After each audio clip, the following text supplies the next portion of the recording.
Zonat e rrezikut të luftës së tretë botërore. Qëndroni larg këtyre 10 vendeve. Përshëndetje të gjithëve. Mirë se erdhët përsëri në kanalin ton. Sot kemi një temë mjaft serioze për të diskutuar. 10 vendet që do dëshironi të shmangni nëse do të shpërthente lufta e tretë botërore. Mani në mend se kjo është thjesht hipotetike, por gjithmonë është mirë të jemi të vetëdijshëm për rreziqet e mundshme. Pra le të fillojmë me listën tonë. Mojim përgjegjësie. Para se të fillojmë, duam të theksojmë se shpresojmë që lufta e tretë botërore të mos ndodhë kur. Kjo listë është thjesht për qëllime informative, dhe ne nuk synojmë të krijojmë frikë apo panik. Me të thënë këtë, le të vazhdojmë.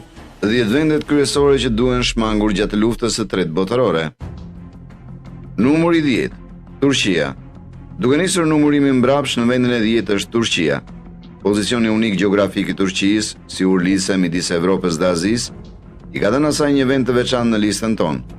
Ky vend kryesor mund ta kthejë atë në një pikë të nxehtë globale, nëse do të shpërthente lufta e tretë botërore, me kufit e përbashkët me kombe si Siria, Iraku dhe Irani, të cilat të gjitha kanë përjetuar pjesën e tyre të konflikteve rajonale.